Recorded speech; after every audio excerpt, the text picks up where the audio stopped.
กันเราอินเสียตีต่อชินังคานให้จานินะหุ่นหล่อมงตักไหมประเทศนินกันรัวมันนั่นเตะอัตกินมินหูตีระกันกูขันกุมซาเลสมนิปังอานะหุ่นหล่อมงตักไหมกันลมเมฆนาเฮียนมิชชันนารีพัวลโปรแกรมเสียมดีเซตีนกูขันคอมมิตี้นเรล่ะจู่ๆตูนหุ่นฮีรวดอันนี้กันรวดทุ่มตะกะอลอดลินนักกันหุชาวเมกอันนี้จานยันเห็นข้อมปอยหมดตะการอนินข้อมส่งเตะกันลัลไปสัวคริสตาเมงินจิบายกันบุกเชวนีปะเทียนจิบายอิบุกังอูงอยอุลาปะเทียนกันนีติเรรูน้ำตินซิงอาจอยมอินก็อมังอาเลียเฮียนจอยมอินก็อมังสิไปเฮาเตลัลปาจูกันเนนะเอามาจักบปะเทียนจูกันกุลบิงสางอันนี้อาเมนจอลในสายเลขบุบุงสมงาปนีจางสรีเลจางเรียดถูลงไอทักชุนจมังอูจางอาเตจันจินชาเทนะเร็มนัถูจางอาอุปุยะทิลชาจันจินชาอัเทนะฉันดำนัถูจางอาอุปุยะใจอ่อนเนน่าอิปะเทียนจุลลาชูติตูเตเกจูอาวมอยจูอิรัลเวงตูเตโอจูโออันชัวลิมตะกิดันใจหูจูลัลปาจูใจอ่อนอาลูกีเลหุนาจวนอินมาตนินอันมุโดนันนี่ทุกลุงทารลามากอรินมีเตเนน่าเลขทนบุงขัดจางสมปัสริเลจางสมปริยัตคริสตาจวนบัพติสตูรินมิติร์สีโลจันจินชาชิลตูรินมิติร์โจกันีทุฟิงก์ฮิลโลวินสุติโลจวนคริสตาครอสจูเอ็งมาโลวาอันจันติร์ดาเงครอสทูจูโบรัลเมกติตานจวนอาดนะอันนิสิยาเกนีชันดัมเมกติตานเนโรจวนปะเทียนทิลติเทนะอันนี้โจเกอถูกันไงทักเทลปันกันตานัทรินมัลสมโรเซอาเมนอิจงใจยังอูคงไอตูลลปากันปะเทียนมีสิ่งรวมมันนะนังมารินชนะกันโลเซียมเตนังอินมินเฟียดปุยนเรมมินติสกะจานินาเฮียนเฮโกขันนังอินามินรวยกุมจาสมหิปังอาอโลจินลมนับปัวละกันมิชชันนารีรัมลาโจกานังมามิงาเฟชวกเตปัวละหุ่นกันมันตูดบุลกันเหลาจันเทยตาฮีอีกคงไงนาวางอันนี้ที่กันเสียเฮหุ่นเชงเทยตูระกันดีเละดีเหลาเชงป่วยมัลสมนักกันโดนวางินอามาไซนิเนน่าลมถูกันสิละเจจานินจันบุลกันจันจังเฮียนนั้นกันเนน่าอมลาโปรแกรมกันด่วนหลอกจงเตนังอินมินเสียดปุยมินกายรวยละจันฟูจังตูตัวรักันรัวจงเตเนน่าปนังอมินลัลปาอีกขันหูตานเละแห่งกันมิชชันนารีรัลมาโตงบุงเมกติตานเฮียนเฮหุ่นกันรัวที่ทาราวลำมัลสมนะอันนี้เทนตูรินอีกคงไงนักกุตานารนินกอลตีเรจานินักันอินข้อมาบุลาจังอาโตแค่กันมินช่วยตูรินแห่งฮิลลีสัวคริสตามินกันดีละเจอาเมนตุลาจวนทุปวนกันง่ายทางกันกขันเจียกตูกันโซมังกันกขันเจียกตูอินปวนตูเตปวนจอยยันรัมทาร์คอมมิตี้เซกเรตรีปูลลมนักกิมมาร์กันโซมังอันนินกันมิชชันนารีเตนเมลเสียตีนั่นแหละกันเสียตูปอยหมดเตอรุณพวงชุนจมโดเนียกขันเจียกตูลูกโซมัง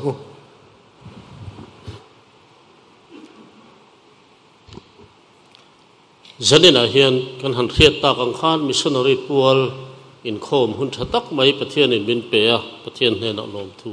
กันสวยอันนี้กันมิชชันนารีที่นักกินะรำทาร์เจียกตัวอินบินละเสียตีโดนทุ่งนาก็ทันมิงินอลมนัทูตัวเตกันสวยชาอินกันเสียให้มิชชันนารีส่งปัสริตุนหุ่นห้องตูเฮียนโลกัลตูระเบสีอันนี้ลายินส่งปันิเลอันชุ่งเตอันสบายนสมนิปรุกอันหลงเทงเทียกันล้มเล่มายากันลัลไปสุคริสตามิงินมิสันเวงกุทันชวนกันลมเจ้า สิไปกันปลูกจูอันนี้กันมิชชันนารีเลนช่วงเต้นถุดมุนาหันดิ้งเตเส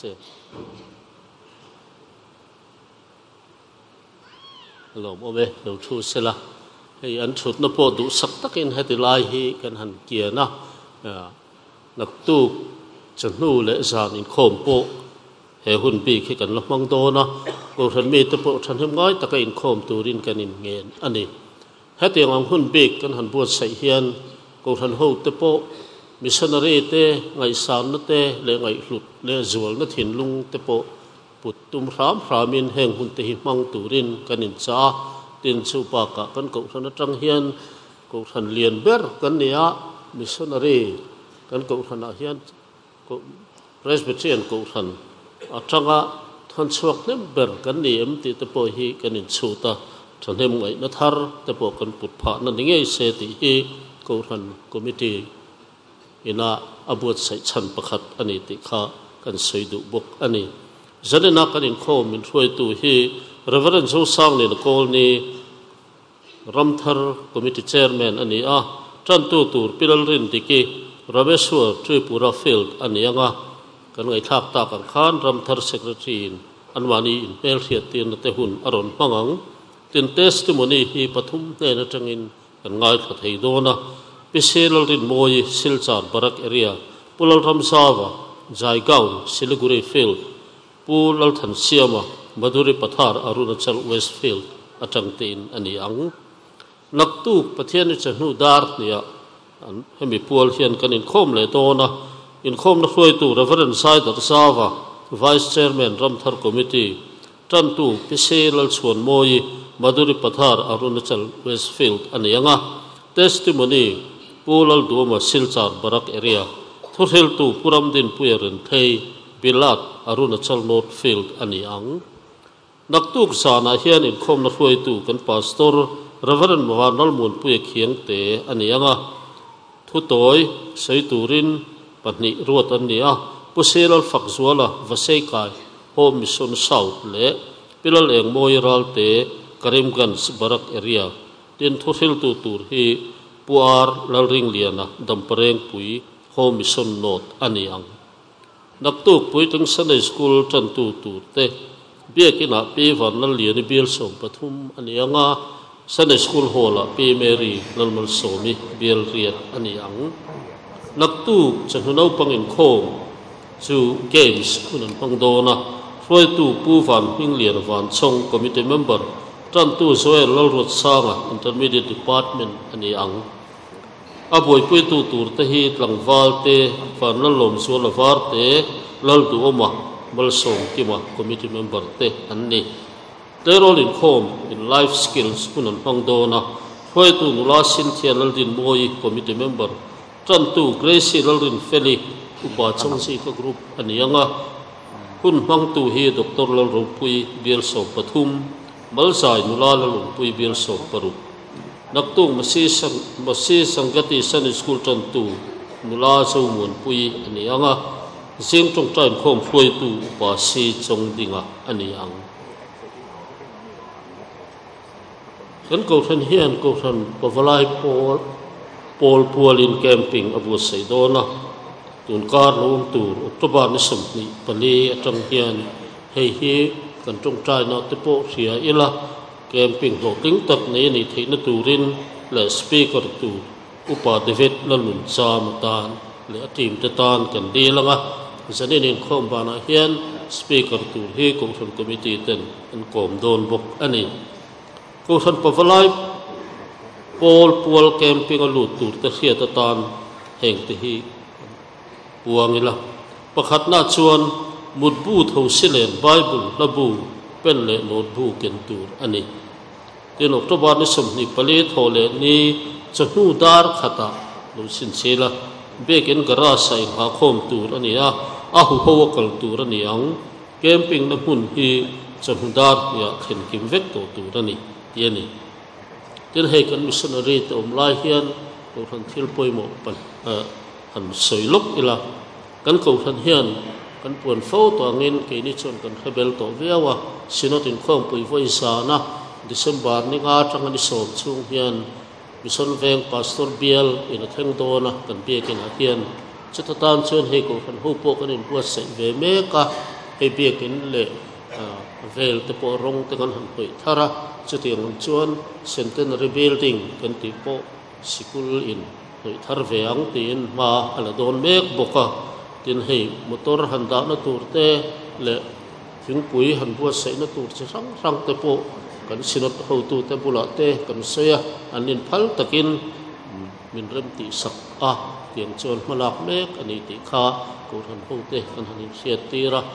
ril ru chuan mai tu na thui tak akala kum sa kan han thleng thei hi a khop maya chumi thleng tu ko san kan ni te le chung singa ko san member kan ni te le chung ku kan ni hi a hlu hle ni ti sa tharila mi khual don som chung changa te a in hong tak le in petaka kan agaya chutin ril ru putur po chuan kan in buat seya tharau lam in buat sei na nen ti sa lam in buat sei na nen ril ru le ti tak seta he sinotin khom pi kan then tur hi dong som turin in buat sei turin ko san mi te kan cha le ani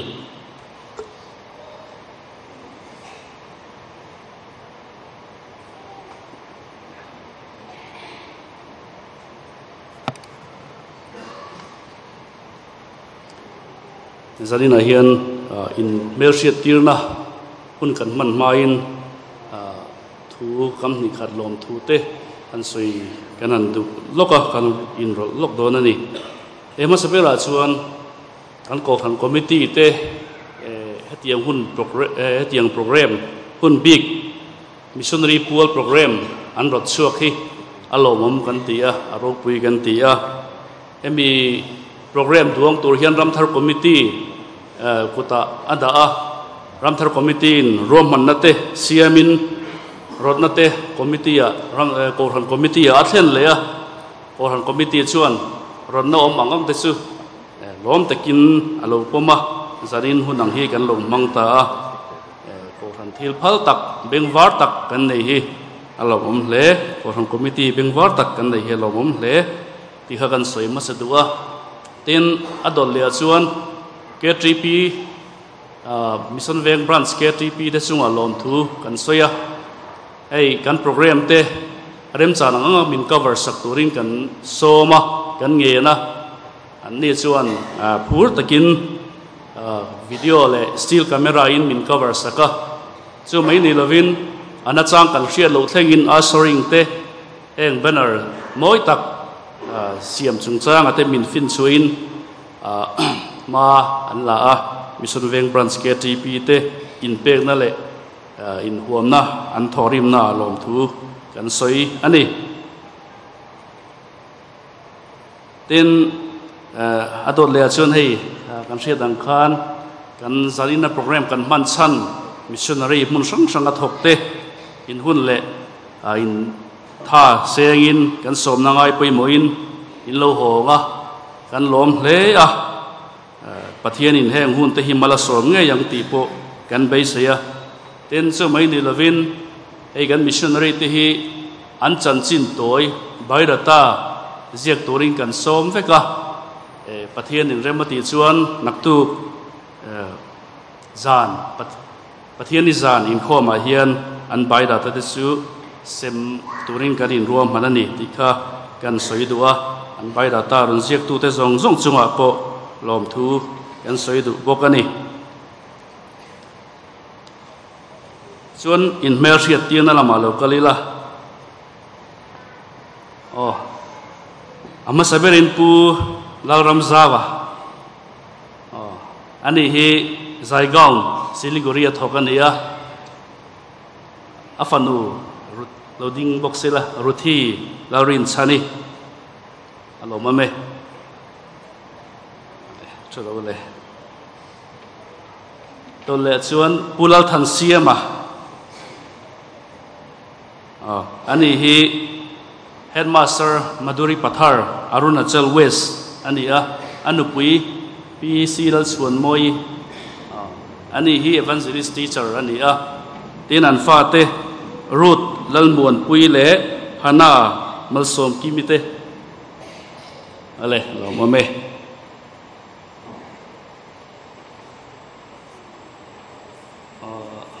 to tin tí là pu lao du oma te du pa lo ding le se la pu lao du oma he engineer ania office assistant ani buka barak area silchara athoka anu pui hi pisi lo rin moi ania Oriental High School evangelist teacher na thoka anfapa Josia vanal pek lua alo mome chalo bele pu keni la lo ma pachuau le anu pila le ngoiral te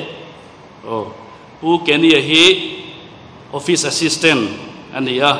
Karimganj Roland Memorial High School athoka anu hi evangelist teacher ani chumi hmuna tho chuan lomome usilal fakzuala ani hi vasei kai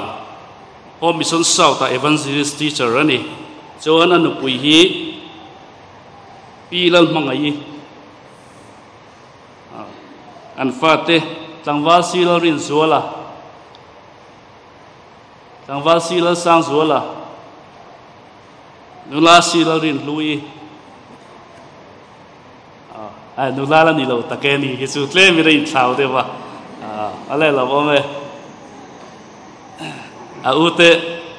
ne tle mi rin thau de wa ni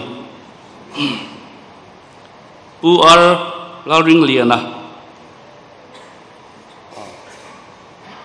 ani hi nampareng pui home mission nota headmaster ania de chuan anu pui PR zo din pui pi zo din pui chuan an fa te tlangwalal ming luaral te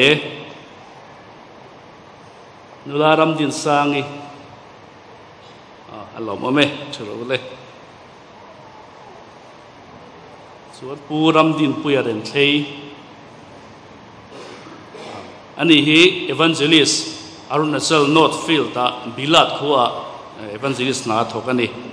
chuan anu pui pi ro sang zuali chuan an fa te hana lal ngai omi lal rin diki zorin sang rian thei alo mame thuro wale pi lal rin diki ani hi Bethlehem English School Nogang Tripura Field ta evangelist teacher ania amara chu ma tak hi chu kamisuar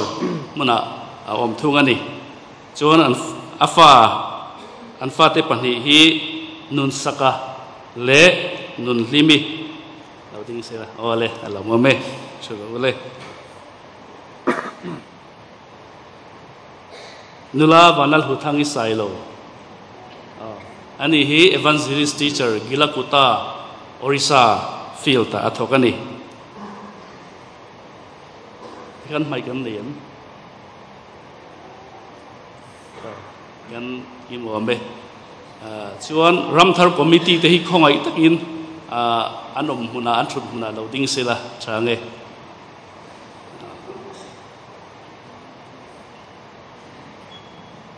ale alomame ten kan ko thana tang nga missionary chuak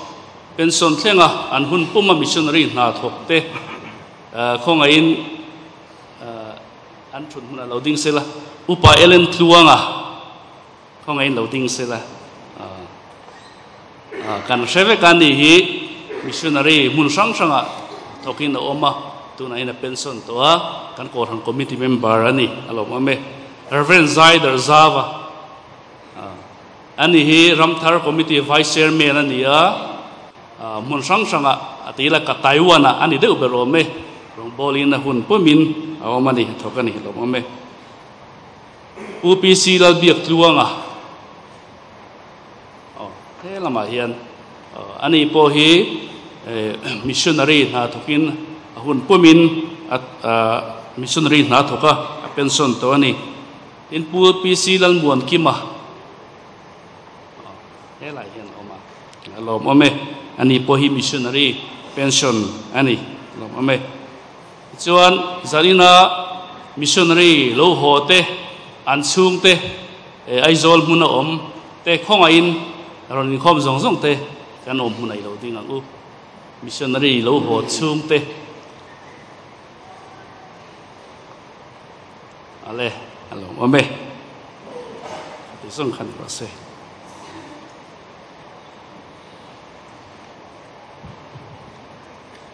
zani daroni khom za thi soi na lo mai la thome mi zali le somli le pani kan ni tuna chuan kan in khom na chan tu pi lalrin diki kamesua tripura fi lami lo som u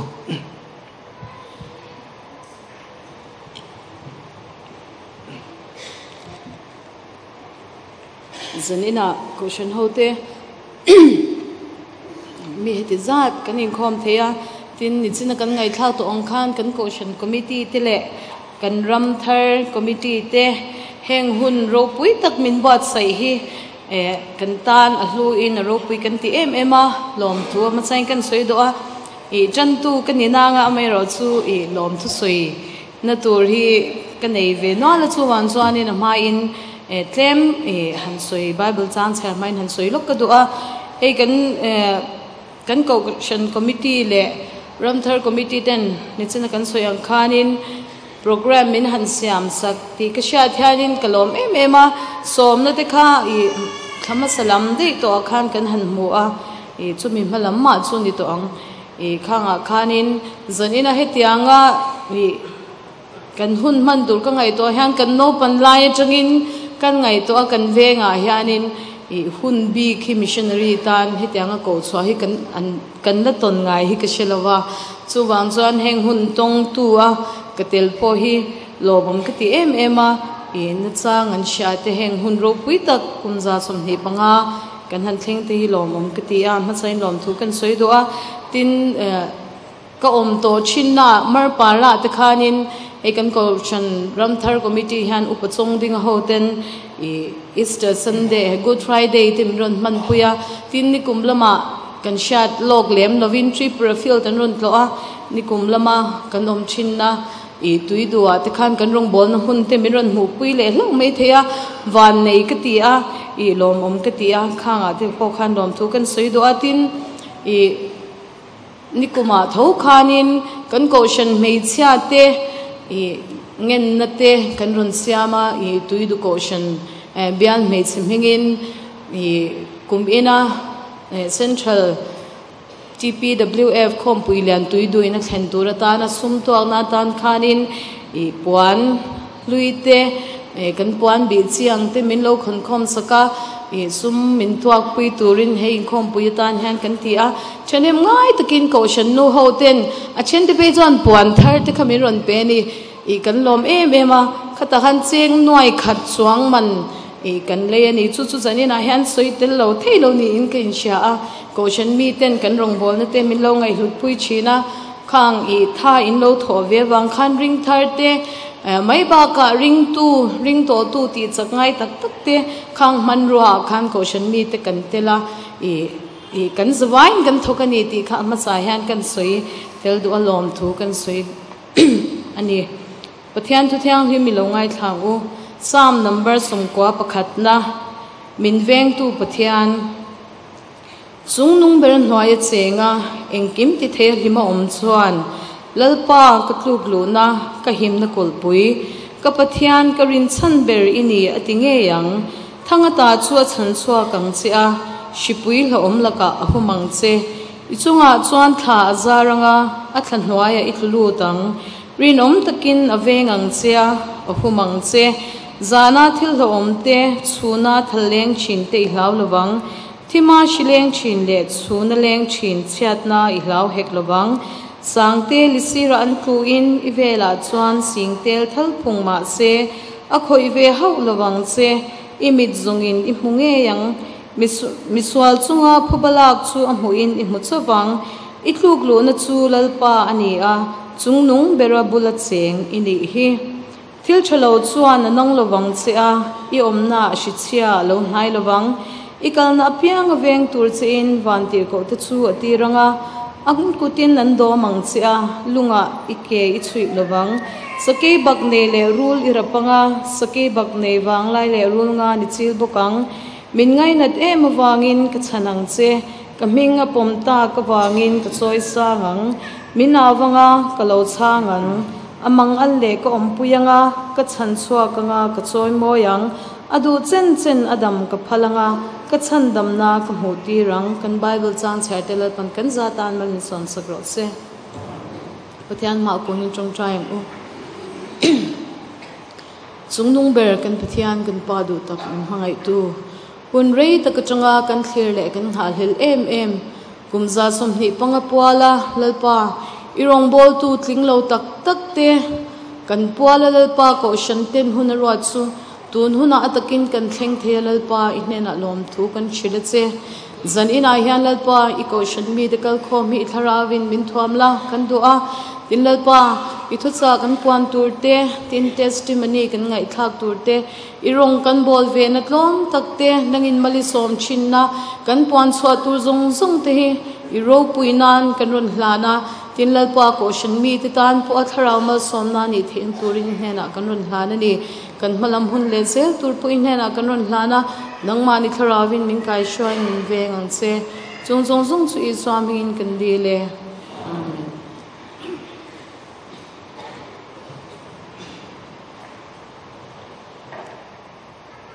tuna chuan pathian pakin kan lo choi moi howanga hla number Christian labu number zathum le pasarina zathum le pasarina thil dang kim mu mai langin hei kan la cha khai sualen tirna min pui turin tharau so wa tangkai tharau thiang lim ron tiran che kan za dingin pathian fakna ni lo sa u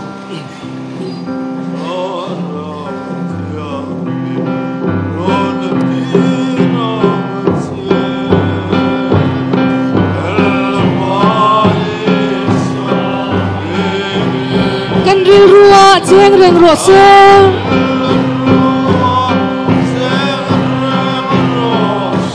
athil ti mai angin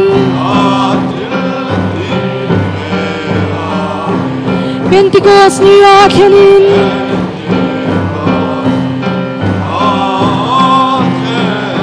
unau te chon pu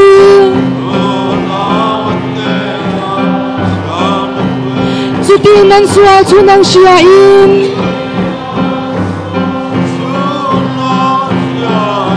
Mi puyan lau takai Suti chuan ni rong bol theinan Tharau hi kan ngen chiam Min to zirti min thamuanang Vana khen ma lau chuang Thil dang kim mu mai langin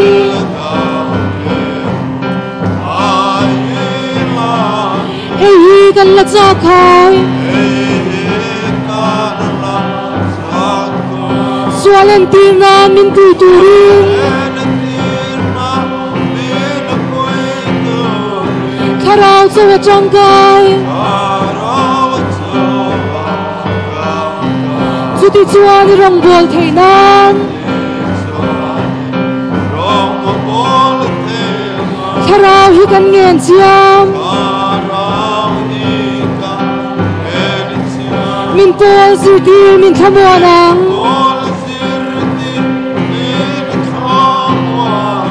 Vana khen ma lau chuang Thil dang kim hu mai langin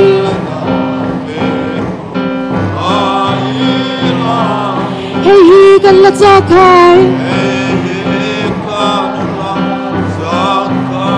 Sualen tirna min pui turin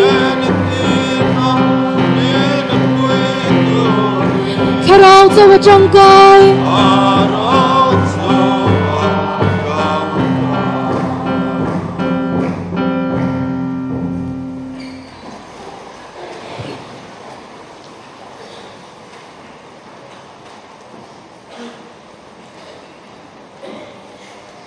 kan ko khan in kho ma hian in rin design hi ko khan ho tong trai rual zan ania chu wangin tong trai ho na hun kan mang do na nga tong trai na kan hriat tu kan khon lowang hai ta tang hian tlang puin han soi ta ila lom thu sei na tu tam tak kan neya an han hriat ta kang khan hei he hun ruam man na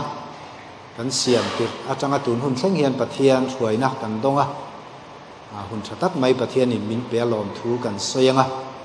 nak tu lam hun kan han tu zong zong te akuta kan hla na nga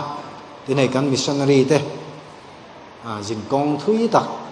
ron zo te bo ruwa ka te khumwa la te ron kal lan nia pathian in mal so ma tluang taka aron thruai awangin lom thu kan soyanga helain cham chung po har sat buai na tok lova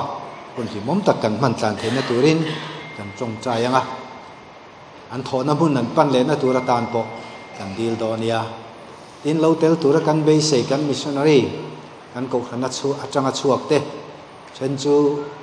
program poimo dang awang te a chen chu rem chan lo na chi rang kong thu awang har sat na awang tein local theilova an chak ve thu an ron soya hei WhatsApp group tun he hun pol hian kan siam an ni pon om veya helai lo thleng te den ot hle mai pathian ne na po min dil sakamin tong trai puyan en om hun atangin local ve thei lo te anom na hun chewa pathian hruai na he hun kan man mek lai hian kan dil sak bok donia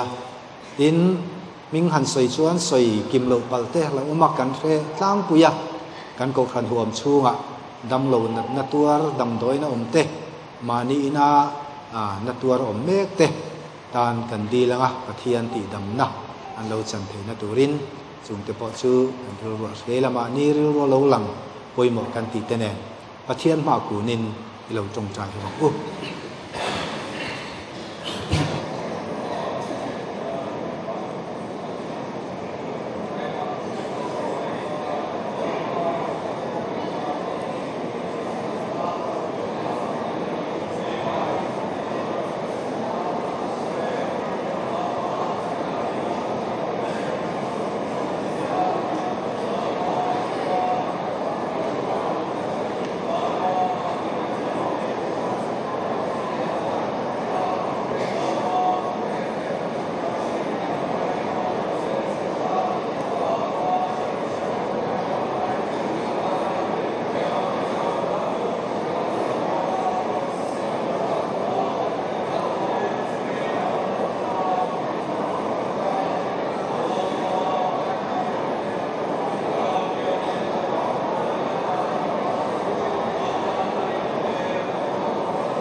lalpa kan pathian hi ko thran ho te dil na nangin ngai thla thin ti kan ria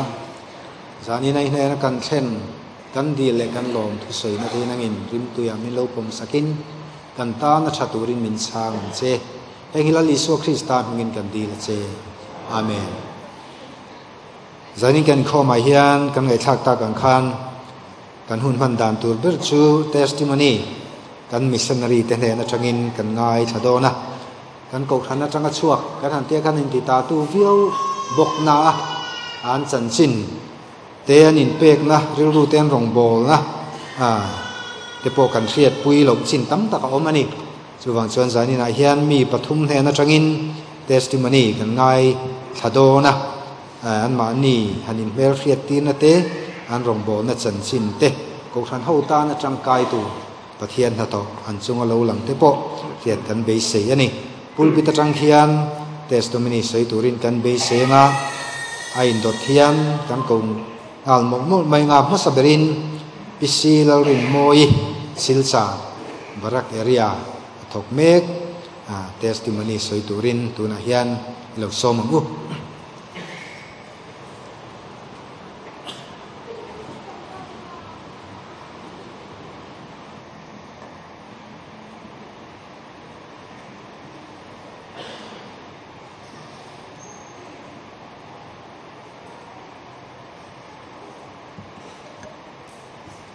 Masain mission veng koshan mi puite kalal pa Iswa Krista hingin sibai kabu ka cheu pathian thu thiang lim chiari ni lo ngai tha ang Johanna bung khat chang thuma tanga chang thum le chang li le bung thum chang thum thu hi kan chiarange nima sila jona chulal pa ma ata tarsi sa tanbo turin athauta a tin jopa khwa akal chuka tarsi span turlong ahmua ti chuan akal man chu ape a lalpa ma ata chu tarsi span tur te ne na kal turin longa chuan alu thlata a nima sila lalpa chuan thina takmai tuifin ria ta chuan atira tuifin ria ta chuan thlipuina satak atleta a ti chuan long chu ke don ang main om ta a bung thum chang thum ti chuan jona chu athova lalpa thu ang chuan ni nevi khuwa akal ta a ni nevi chu khoro pui tak azaw zong ni thum kal ani pathianin mal somro se zanina tilai hmuna hun ka changdon ti ka sha thian ka hupur ema amai ro chu hun tha tia ang platform tha te ke ni missionary te min siam saka wangin kaushan ho te chunga lom thu kan soile duwa min theng hil lo ti achiang ema kan lom ani kaming chu kan ngai thak ta kang khanin silarin moi ni a ka chhuana ti me yang pasal kan ei ma chuan chal tlang kaushana hianin kaloi thina ti chuan kum sang ni le som April ni som thuma pasal ni in hetilai huna mission venga hianin kalo loi tan ani tin ka tho tan kum hi kum sang ni le pakwa ani a ka tho to na hun te hi Madhuri Pathar Arunachal Westfield te Hyderabad IMN Waya te tin Karimganj Barak area te ania tin tuna ka tho mek na hi Barak area tho Oriental High School Silchara ani tuna hian evangelist teacher na thokin ko me kani kum sang ni le som pasari kumlai hola tangin me tha tangin abikin ke ma chu ko oma amalam kum ni ero chu be training khut Karimganj shahianin ko ombok ani tin ko na don dan timela testimony han ti hanin a engber hingen yang min be se na niang ti in ka ngai tua amai ro chu testimony pathian hian mani hun ton angzela hian min pe vea amai ro chu zanina hianin soi tura kanin bwa sai chu ka chwa dona pathiani na min ko dan hi soi thaberin ka sheta a ti chuan hemi chungchang hi toy te na toy the angin soi kan tum dona ni ka pian thar ka ko na don dan hi kum ka pian thar kum hun hi class 9 ka zir lai hian pian thar na ka changa chu ta tang chuanin rong bol du na hi ka thin lunga hianin alian zual ma tin kanu le ka pa ti hianin no pan te ta rong bol tura ke pen tur hian min tung trai sak china amai ro chu kunau zinga au palamte lo ni buk nen ti zirna sang jok te pathian zara kan be chawa kalmai hi harsa hi ka ti thina ka thinlunga hianin kauna hi chu om ring to a ma se pen chuak tur tak chuanin upa ber lo ni na nen ka in ui ve a ti me ang mishing lama chuan chuan tur nei lem lo mai la ti chuanin kauna ka thinlunga om chu shat lo dera theng hil derte kan tum china tin mi ma a ka ding ngai lawa ka tong kam thiam lo na te ka chuang china chumi wang chuan kalau pe hel ve kwal fo thina hun re tak mai theng hil der tum hianin kom thina na te ka thokanga ka ai kal turin missionary te ka chom ve me yang ti te in ka thinlung hian thukluk na kalau siama ame ro chu pathian ne na pathian ina min ko na ro chu ka thinlunga hianin are thei chuang lawa ti chuanin shilonga ti le khazirin zirna sang jok te bein kan om ve ren ro na pathianin tumfel takalo ne ya shilong hi ka om chak na ngai lo engtik lai ma ka soi na ngai lo ania ma se hetilai huna pathiani na min da dan te po hi soi tham te atling vea amai ro chu soi vek lo meila ti chuan lo thei lo na wangin shilonga te he lekha te kan zir chun zoma third semester kan zir lai hianin dam lo na mangin pathianin konon na hi min ron pea class te ka kal mumal thei lawa chuanin test te hi anga apoi mo thin sia test nei dur hi chuanin ka kal ve tok tok thina tiang vel chu ni amai ro chu chu tia dam lowa ko omlai chuan bible chia le tong trai na mangin pathianin min shwala pathian hen na ka in hlana lalpa min ti dam chuan itan ka in peng ti in ka in hlan ta ti chuan kan hanzir zawan nu le pa ti kan tan an lo sen ve to na zong zong kan ngai to khan nu le pa chom let lawa han kal san kha ka she ve buk sia ti chuanin theng hil luitum hian ka thinlunga hianin riak reng si hianin eng mo na ti kan thokwala college ati kum thum le achan ve borvel kan om ve ren ro na ti chuanin ka thin ni kha chu ka thinlunga hian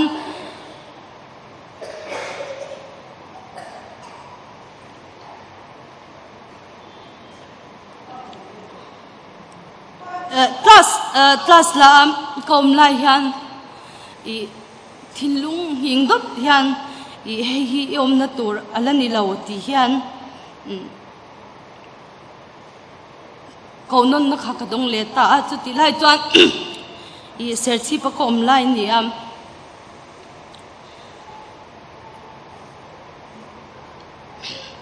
ti chuan class ka la zo sok soka chuanin kwatara khan ka tan chawa ka thing chia lalpa ke mangi hi min du chuan ka kalang tin khumbula khan thing thin ka tong trai ta am di chuan kanu le ka pa ti lam kha ka ngai to thei to lawa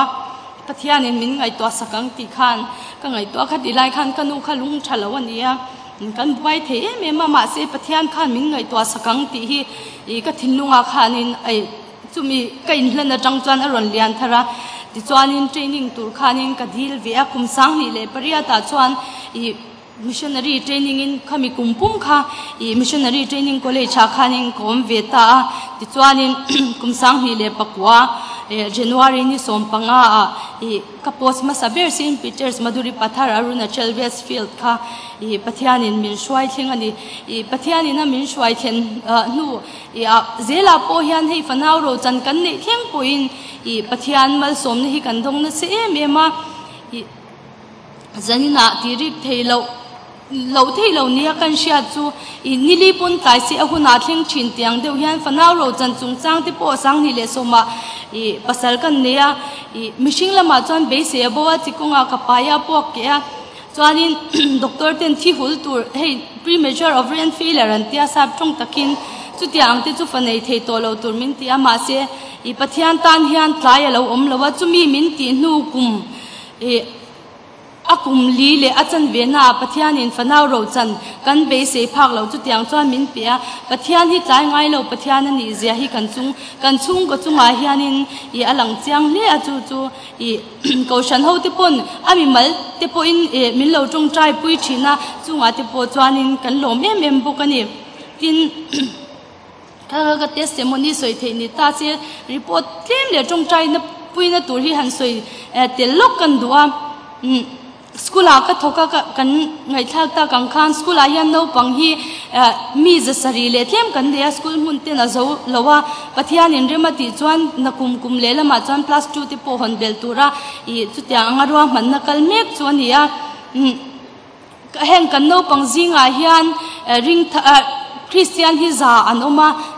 zaruk chuang hi ring lawan ni a tin zirtir tu zinga hian missionary som pakhat kan oma o etelin ring tu chung chumi ti lawa chuan I mi som pariat aram mi an ni a chung zinga chuan panga chau hi ring tu an ni a ring lo hi som pathum an ni bokani tin no pangte hi ni lai ni assembly an nei ti lo chu devotion kan man pui thina a ho in the ang to kin pathian thu te kan shil be thina chu zui ngai ti an om chuan chu tiang chuanin the potop chwaten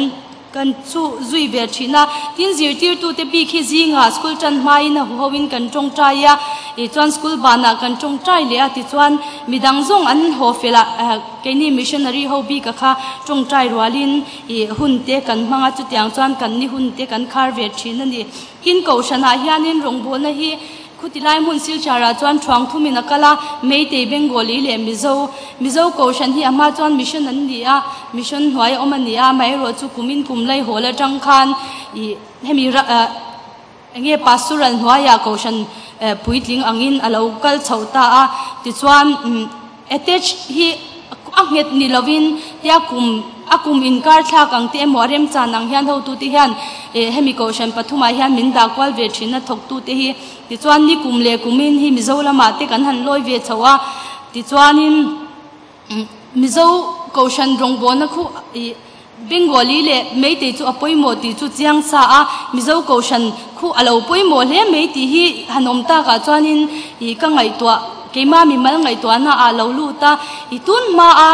Christian ni chin vai pasal nei ta tharau atime ang he biakin po thleng phato lote khang ang chu zui na te kha ko shan me cherong bol na te a ko shan ang khwanin kan nei thina mania po mi panga lai me chu te ang chuanin kan tlo chuaka ti chuanin khutilai huna ko shan I lo tel ma sa thin pi sang khu mi an tia chung te po chu kal theilovin om to a chung te chu kan va tlo chuak boka a pasal fanau te Christian lo vi kan ni a chung ang vel te chu ti khan tung trai na hun te kan mang thea khatia ang khan rongbol na poi mo tak te imizo ko shan po khanin akal pui ve meka tin bengali ang po in ni se nasatakin akal pui boka me te ya po chu tiang bokin ti chuanin min tung trai pui na turatan chuan kan school din hun khatuna kan ron tarlan angkha khatiang kha ania chuwa ring lo mi te an tam ma tun line BJP te an lo hluar to a duangin langsar takin kan ti thelo changa tam mani chunga chuan hwai sen na kan nei theina turin milo tong trai pui to anga min tong trai pui zel turin kan som du chewa tin missionary te hi mitling fam kim kan ni lawa wangin tong trai pui te kan ngaya mi chi sang chung ko sang atanga local khom thil thadua wanga ngai dan inang lo tak chu te ang nei te po chu kan ni boka chunga po chuan kan rong bon atana athazok te kan ruam han chwa theina turin kaushan mi te min lo tong trai pui chun som zel turin kan som du cheuni kalome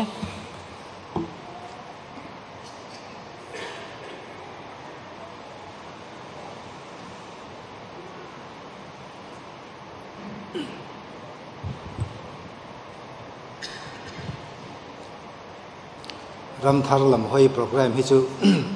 hun hian athunun lei thei vak lo ti kha resa taila kanin khom te pe nak tuk lam te po rei de khret mai thei ani tuna chuan pulal ramzawa jaigang siliguri field atang local testimony sei turin lo som halang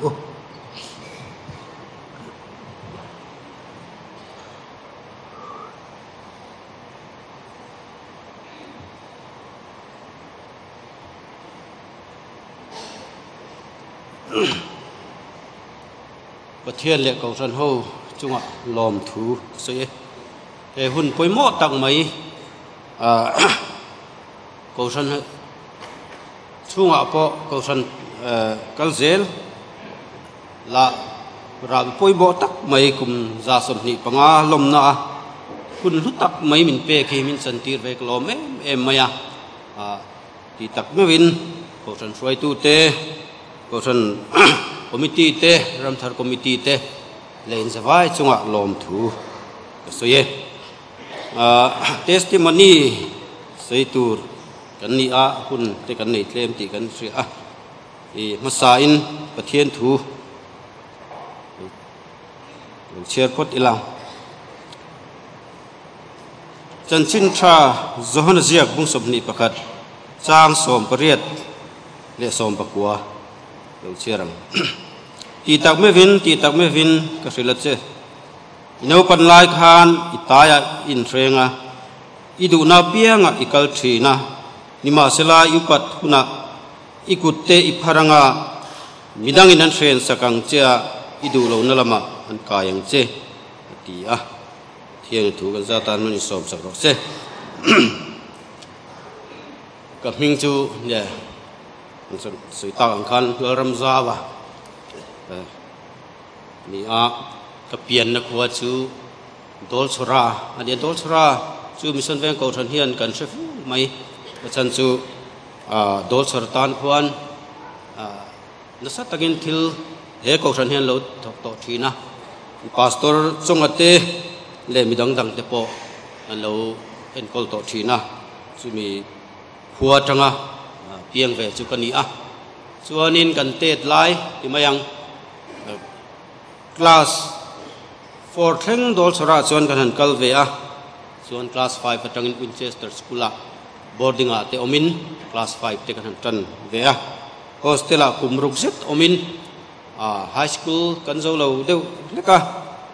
มิสซอนเวงละบักรอินซอนตามิสซอนเวงตีระส่วนนินปุโรกุงตีนะอุซายดอร์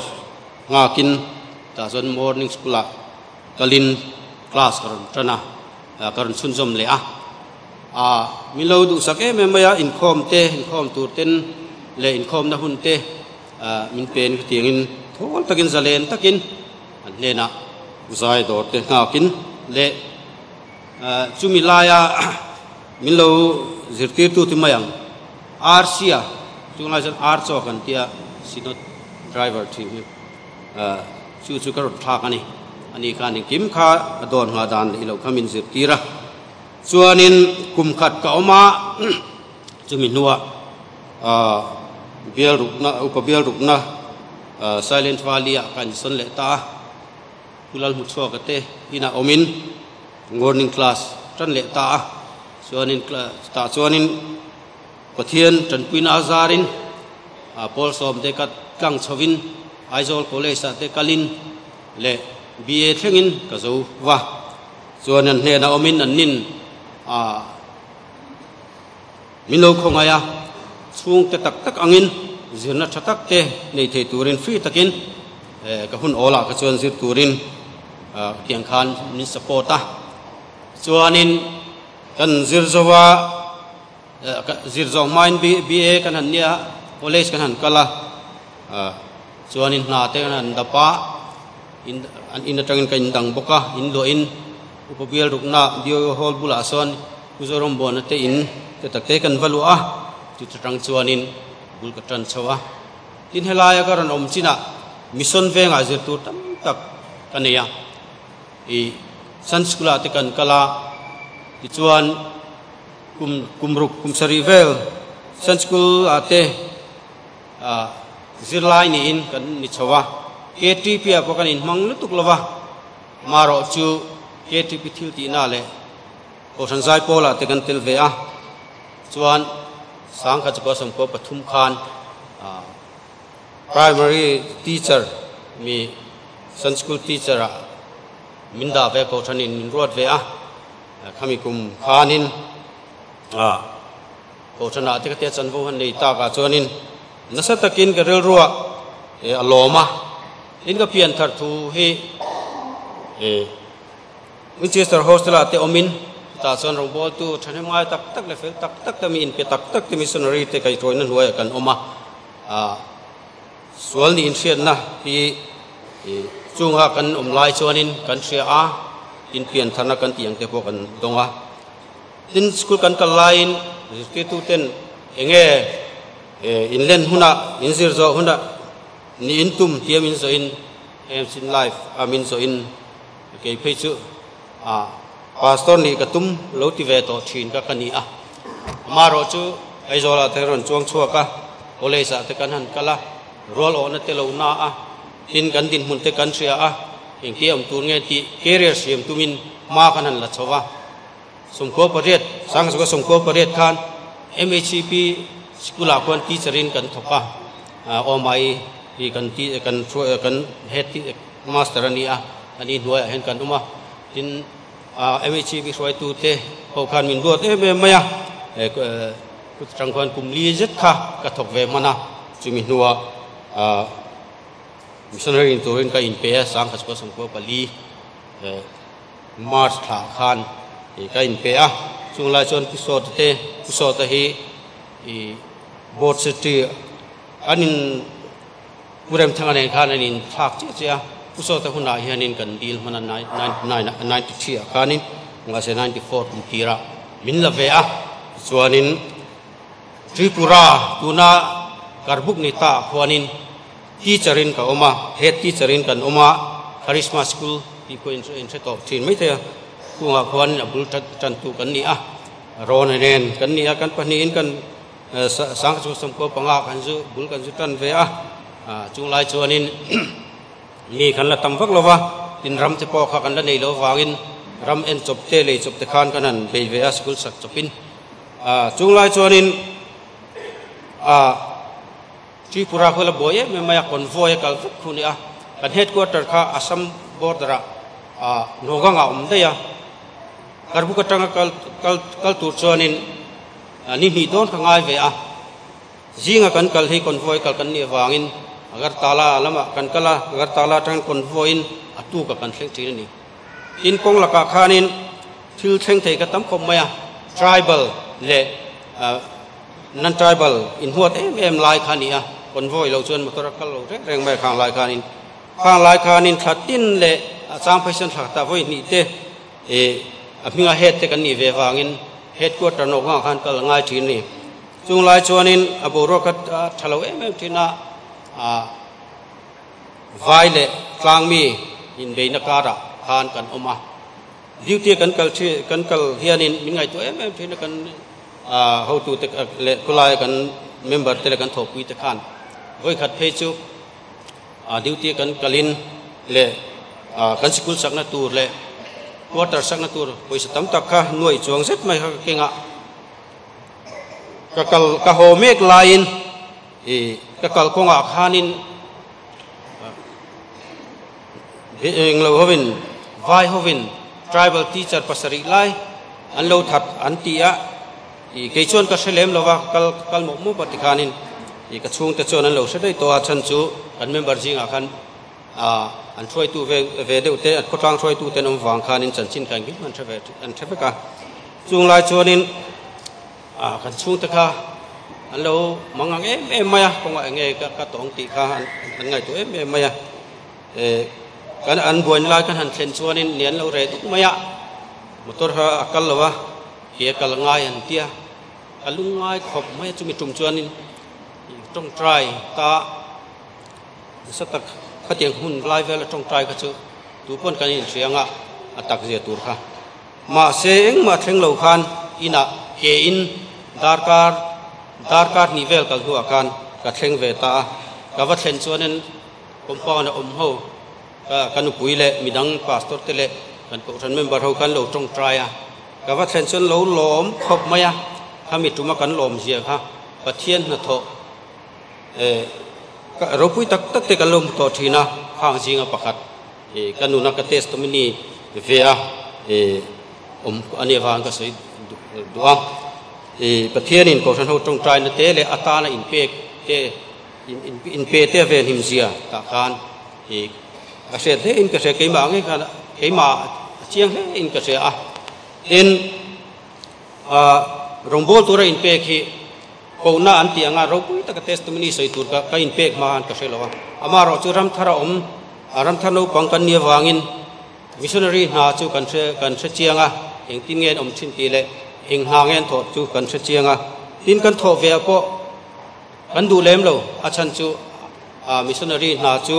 in pe ka ngai je te kan lo se ve to thin wangin ama ro chu ni chin ka ron chiar ta kan khanin i rum khat chu 93 khan i ATP in program kan siama chu mi tum chuan bial rukna kan oma thu soi tur khan min ti ve ne ama thu kala soi ngai vak lawa chu mi tum chuan he mi thu hi ron lang tlat maya e kan thia theu angin la li suan pitera ko non na khani a he thu ron lang kha ka chan tu ra hen ka ngai lawa tin ka hlau poka a thu kan thia a i ka tiang khani ka soi ta thowa ka soya ziak ten le thengang in ka soi ve a hola khen ani a chumi nuwa cho le zela chon ka ril ro umta kano panlaya pastor na ka tho ka lo du thin te khang the ka thengila career sim tuma sumdong te le achang le school tho chungin khatianga kan be chho helaya mission veng pa ningei tura kan be velai me khan i karil ruwa aron tlat tamaya tuna ka thil tum he ti don taila lalpa rong cheng tinge ka bol theyang ka thin lunga he thu hi ron lien te me maya khai he mi kerial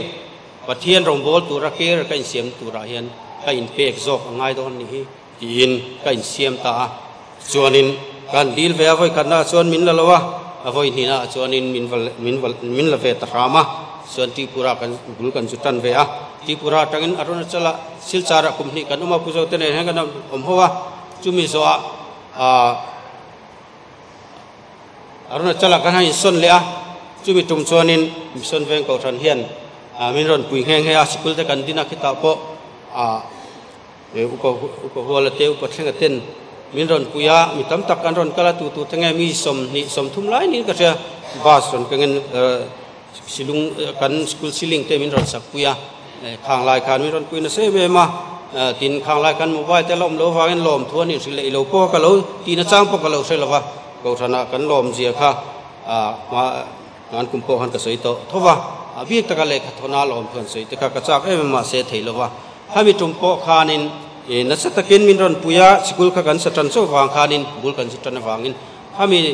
kan om kum kha rei wak lowa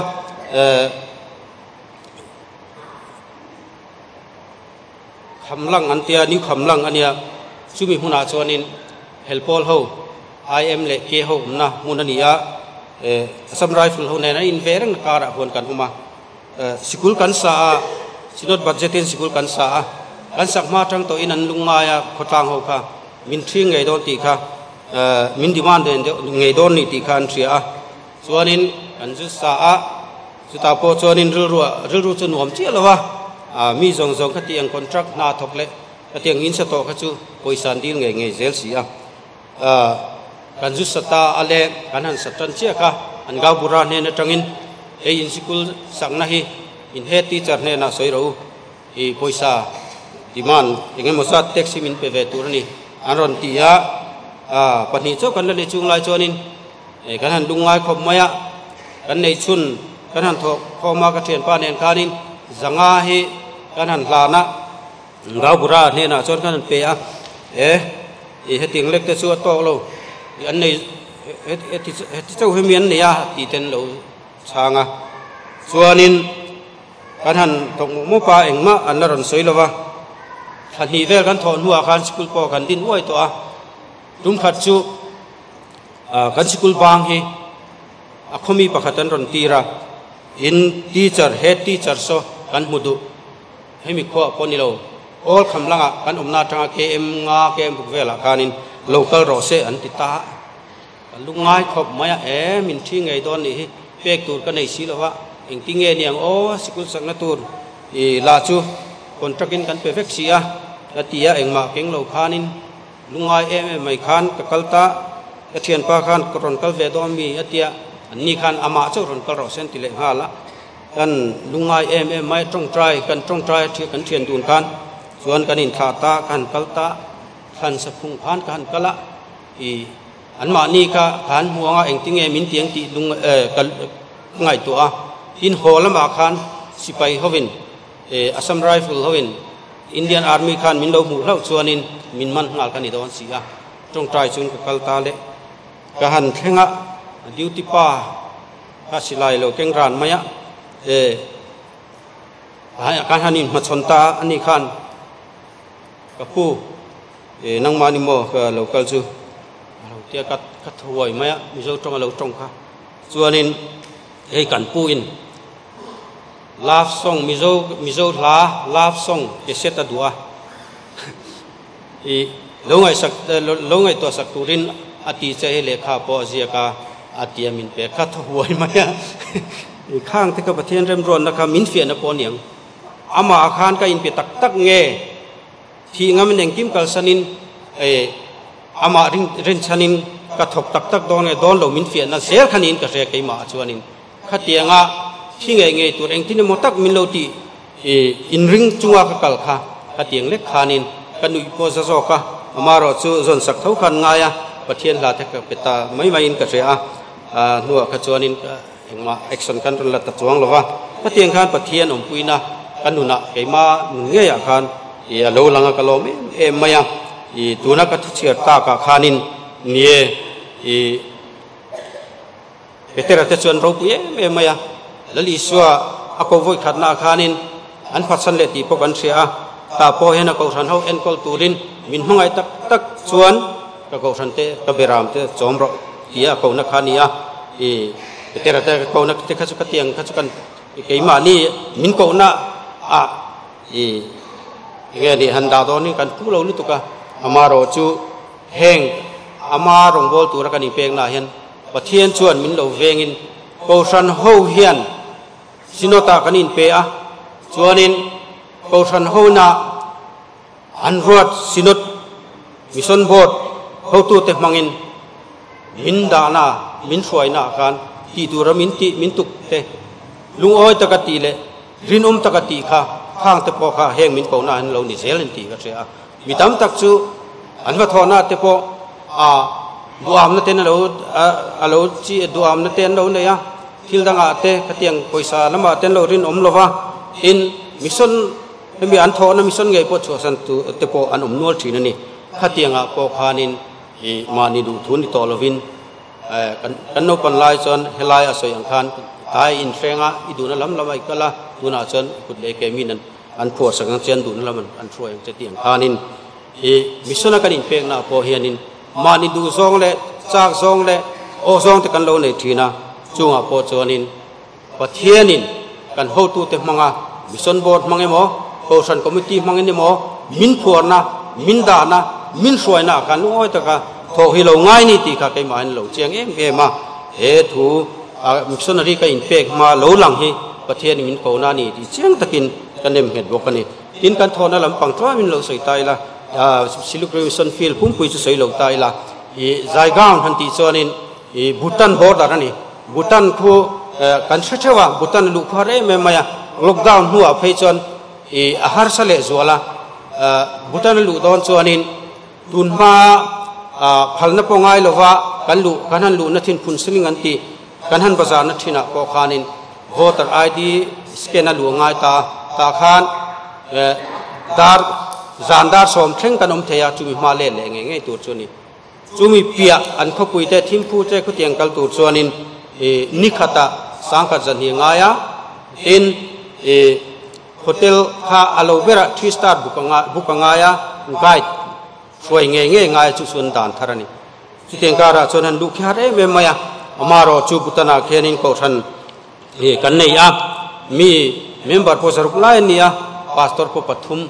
กันเนี่ยเหตุประคัดเน้นเละบัพติสไลเซนซิงกันเปกันชีขับปนียนอุมาจนเมมเบอร์ผู้โอเคสรุปไล่กันเนี่ยอินมานี่ลูกกันพาสตอร์ผู้อันกัลเทียร์ว่ารีไวเวลโฮมวินเราเนี่ยอันมานี่หุ่นอาชวนินจะเล่นตะขันเราที่เวียมีนั่นล้วนเบียกินชัวสักเทลว่าข้าจะหันกันพาสตอร์คนทูหันสวยเทนี่อินผู้ไล่ใจก็นักกัน ชั้นประคัตจุบุตันโฟกัสเล่พุทบุตันเบสกันเนี่ยวางินบุตันนักการเมืองเราเตะขี้อินคอมนานเตะคอมปุยนานเตะทิลซินานเตะเทรนนิ่งนานเตะกุลายใจก่อนเบียกินเล่ควอเตอร์เวทคนรอนมังทีนะนี่กุมางดปอกุมินชุ่งอ่ะปอวันนี้ทลายเล่นเอาปังรอนมังตัวนี้ข้าเตียงลาโลดอนสันเล่เพรสเบเทนิซุมโลสิตีเตเล่ประเทศทัวโลอินเจียคุยเตข้าเตียงข้าตานขานกุลายกันชันกุนีอ่ะจุดที่รัวลินเขาปุยเลียนตักตักกุชบิฮาร์เตอลิปูร์เตฟาลกาตาเตขวานินมากันละปกะกุตาคนเบงโกลีถกตุกันตาพุ่งเบงโกลีตำหน้าขวานินฮัดสันนักันโตน้ำหุ่นจุนีอ่ะพุ่งอาส่วน RSS วินมินเสียมินฟาวปกะมันนี่ลูกปกานินนังบานีอมนาอินเบียกินอมนาเตอินเมมเบอร์เตอมนาเตรองบอรูเองติเกมีประคัตก็มาอินละในเราน้ำหุ่นอ่ะซิสเตนเราหุ่นอ่ะเตอินสุลเซล่ะเตียงให้อินกัมเพนเซลเตียงให้อินตีเซลส่วนนินกันที่บอยตองจิวที่อินมินฟาวปกะนี่ข้างกระจงใจเนี่ยตะพุนเรดปุยละกันมาลางในเมกะอลิปูเตสก็ปุยเลียนตะกันเนี่ยกุชบิฮาร์เตสุตุนมาจังตอกปุยเรานี่ตัวฟาลกตาปอนี่มีหน่วยตั้มตักอมนานี่กุตาควรมากันละเมกะเฟลสิบกันเนี่ยก็ฉันพวกกันละในละวะจุดตาส่วนฟิล์มคุณตะกรองโบละไงรองโบลนะกัลเซลเทนตูรินประเทศองปุยน้ำไม่บากะอินเปดูเตริงทัดเตกันในเซลเทนตูรินก็ฉันเขาวินเราจงใจปุยเซลตูรินกันอินซาดูพวกกันนี่กะโลเม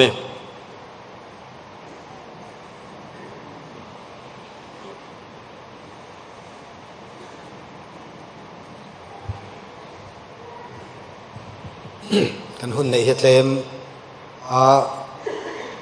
อินคอมหุ่นปุ่มปุยเป็กลากเชียวปทุมข้ากันหันหุ่นกันหันเป็นเนี่ยเสียเทียมแต่ปนนายองเมตุลาชวนปุลลทันเซียมาเซนต์ปีเตอร์สคูลเฮดมาสเตอร์มาดุริปัทาร์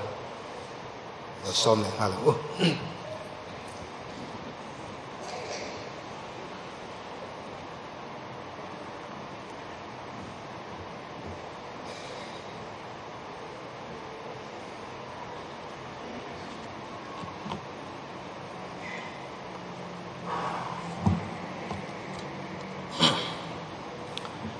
มาสายิน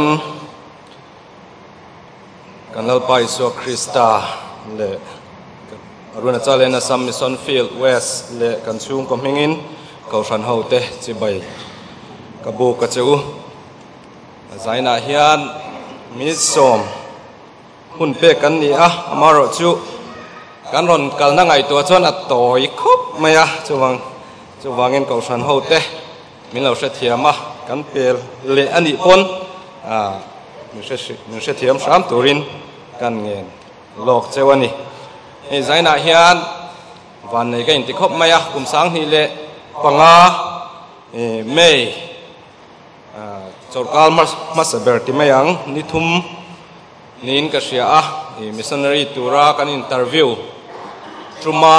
กันบอร์ดเชอร์มิสชันบอร์ดซินอดมิสชันบอร์ดเชอร์แมนเลยจุมิทรูมากันอินเตอร์วิวมินกายช่วยตัวเรเวอเรนซ์เจ้าสังเงินโกลนี้อินโคมกายช่วยตัวแล้วนี่เลยเจ้า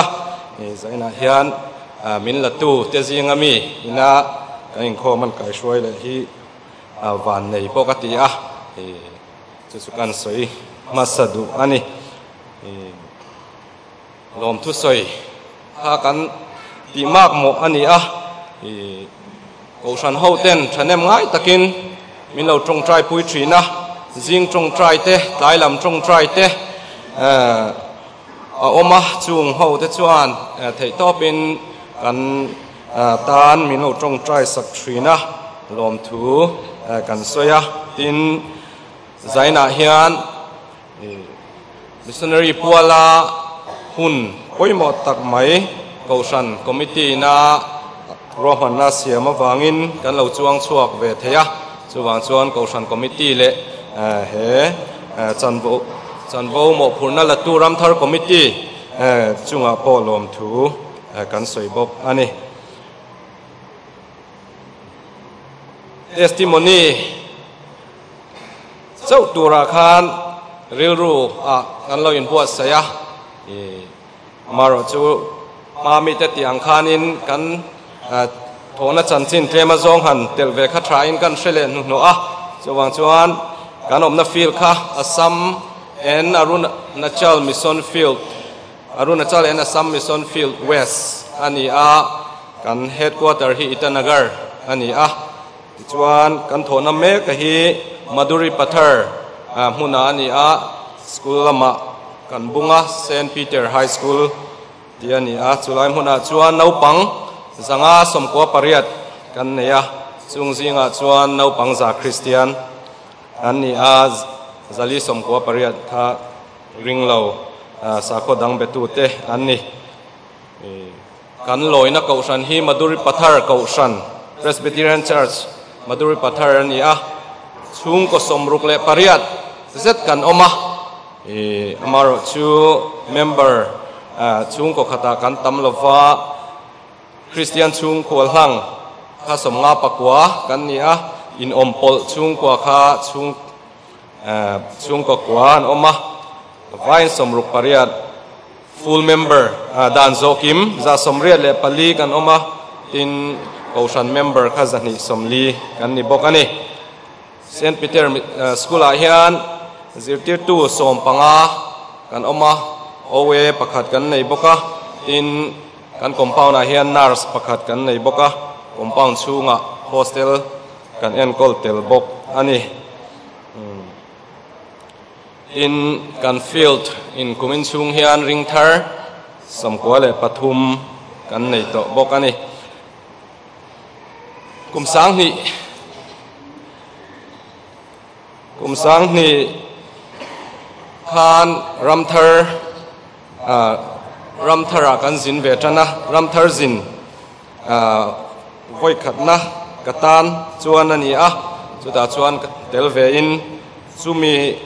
chumi atang chuan missionary dura rilru hi in buat sai tran kan ni a chung testimony soi chu tun huna hian toite in an soi le don ani hemi helai huna hian trum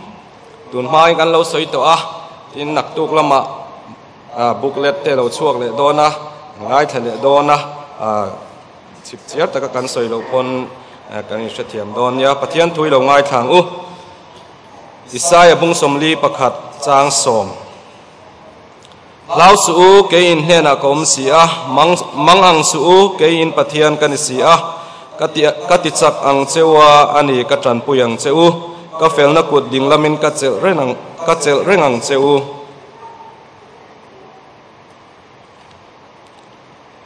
Joshua bung som pathum chang khat thui lo ngai thaleng u tin Joshua chu lo upa a lo tar ta hle maya tin lalpa chuan hena ilo upa in ilo tar ta hle a ramla chulak tur ala tam mai si a mat chanchin tha mathai ziak bung som ni le pariat chang som pariat atangin chang som ni thlengin leile vana thunei na zong kan hena pe kan to chuti chuan kal ula nam tinami zirtira ta siam ula pale fa pale tharau thiang him hinga chuan baptis ula thu ka pek zong cheu pom turin zirtira u tin ngai te u ke kum khua in khovel top thleng poin in hena kom zelang ati a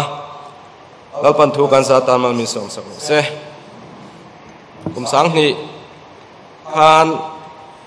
Karimganj munak Christmas festival mang turin kan kala chumi chum chuan thalai mi somvel kha volunteers turin kan kala Kolkata tangin speaker an cha chuaka pathian thu an soya chuti pathian thu speaker ina soizo chuan lali suwa ringa lali suwa zui du le lali suwa pom du apiang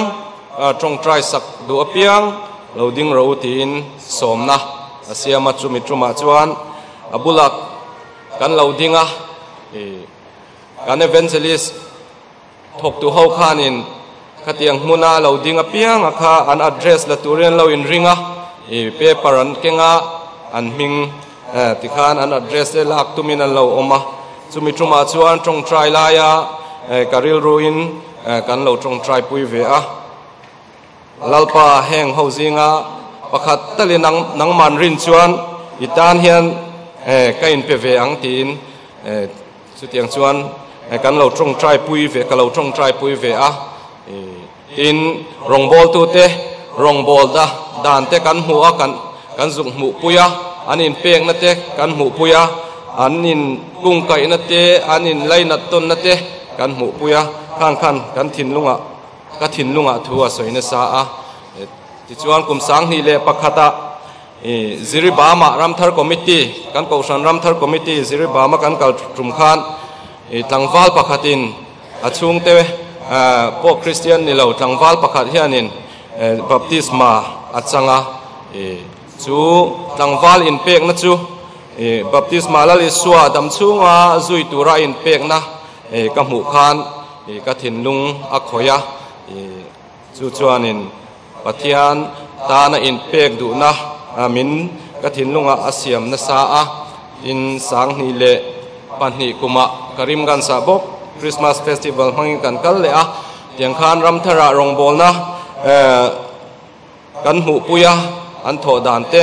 tin kan missionary te na rong an bol dan te kan hu a chu chuan ka thin lunga na satakin ha thoka missionary zinga tel ve chak na te lali suata na tho ve chak na te kha min pe a chu tiang chuan hek tu na kan bible chang kan chiar tak te kha pathianin ka thin lunga thu soinan amang thrina tin veingut chang ril aoma mumanga te kan hu a ai kan Kaushan upazinga mi te hian dil don ta em ti te min lo ti a an hing chu soi lo mai la mu mang lam man ya wangin khatiang khan kum sang ni pani bor chho vela kha chuan ril ruwa aliana maro chu kan han dil ve ta chenga written khati lai chuan a subject wise angani mathematics zirtir tu tur science zirtir tu tur tiang khanin ad dil tur kha ashana lo om thiat thia a kan han exam khan kan kala lo la hun lo ani ang kan tling lova chu chuanin ka ril ru a khoya chu ti lai mek chuan BSc second year back paper kan nei awangin ka chol lai ni a ril ru a ka ngai tu ana sa a tho ve nge ka du si a pathian ta na in pek ve nge ka du si a engting nge ka tiang ok ka tho ve theina turin BSc tal hi chu pa sangai ni tin ril ru ngai tu ana ka siama ka thil ti lai me ka kalsanin ti chuan exam kan be thale a pathian hena ka dil ngata missionary puala BSc hi pass ka pass turani tin ti chuan kum sang hi pali khan kan zir chun zom le a BSc third year kan zir zawa kan exam result a chuam ma dawin Sinod Mission Board atangin St Peter High School tuna kan tho mek na kum sang hi panga mei tha kan exam zo school a kan tho lain result pola chuam ma khan kalna tur pathian in rem chang miron siam sakta a mei ni thum ning ka ria a kan interview a chuta chuan kan pathian in kan dilna ka du na te min hriat puin arong bol turin sang ni le panga a chuan min lata a kan zir zo min lak rualin tho ma hawin retreat min han nei puing hal boka missionary retreat chan marian nei ka kan zom ve hala chutiang chuan pathianin min buat sai a ngai tua kan kal don lai khan ngai tua tur atama chung kwate ka han ngai tua amaro chu pathianin minom pui don ani kwa in khovel top theng point in hena kom zelang ati a ti in pathian rin chan chungin le heng unau thar pathian min pe dona chung ko thar min pe dona ni ti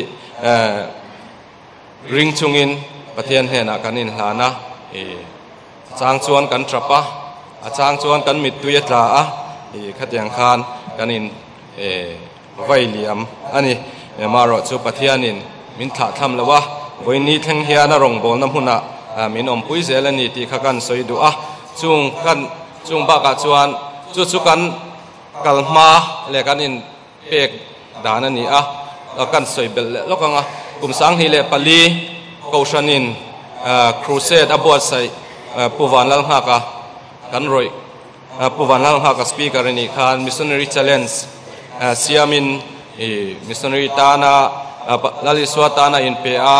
arong bol tura in pe tura challenge siam khan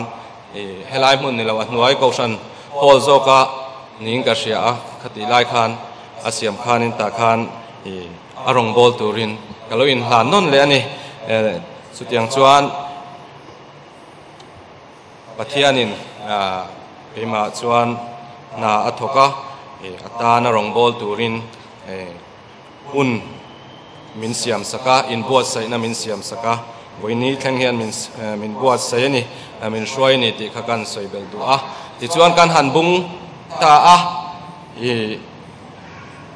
kan tum dan le kan be sai ang te alo ni lova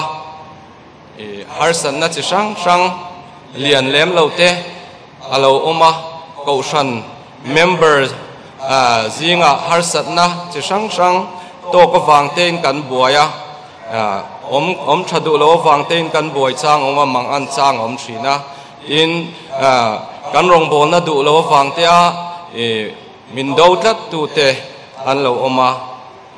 chu tiang kara chuan kan mang ang thina kan chau thina ni chung huna min ti chak tu ber chu kaushan hote na min tong trai puina thin hi ni a har sat na kara po boy na kara po chau chang omma sela nget taka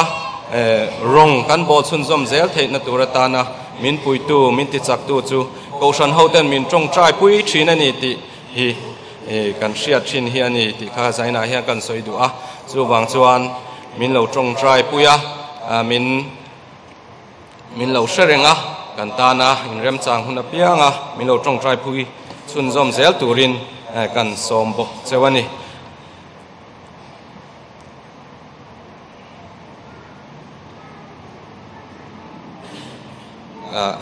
tong trai pui turin kan som du chewa tun November ni thuma changan ninga in kara hian kan hostel no pangtetan hostel campaign kan nei dona kumtina nei thrin ani a chu zan thum le ni hun kan mang dona pathian thu soi le counseling le praise and worship chu tianga hun man tur chu ni a chung mang te chuanin hostel no pangte zinga pathian in na thok thina ring lo te Christiana an lo in le pha to thina tun huna po hian un thatak kan man theina turin kaushan hote min lo tong trai pui turin kan som chewa kan pastor bial in healing crusade a hoi hot do na chuta chuan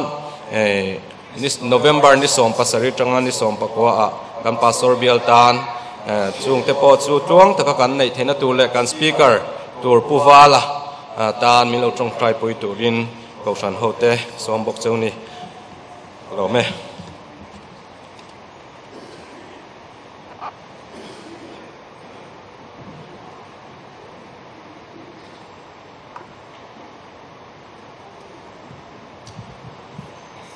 thil dang ti na rei vak lo po hi pathian thungai thang na rei ma khop maya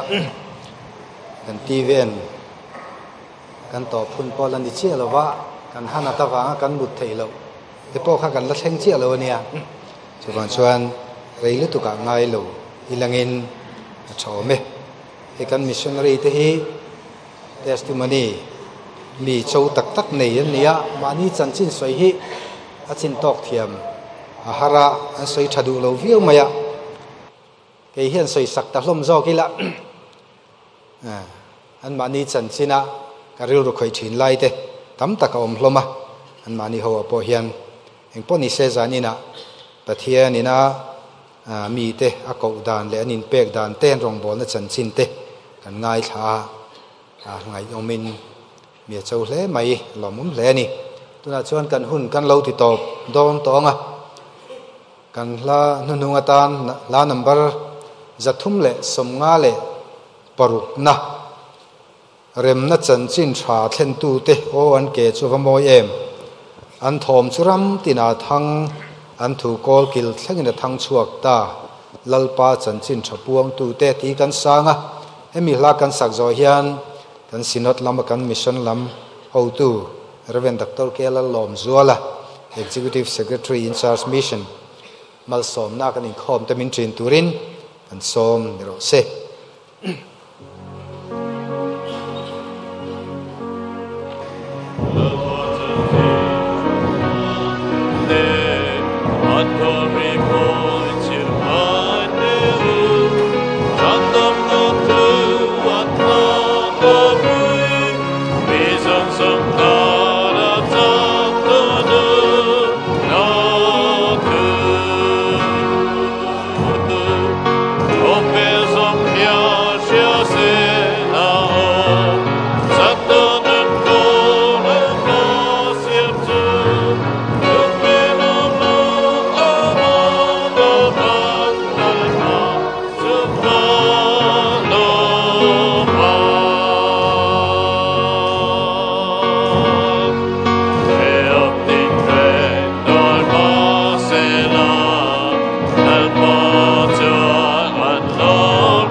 kan lalpa Isu Krista khongai na le that na pathian kan pa wana mi mangai na ro pui le tharau thiang hlim pol na aom pui na le kai shroi na du om tak chu ram tina chan chin thashil tura in pe kan missionary te chunga le a ko ran hova hian tu na le kum khoin lo om zel ro se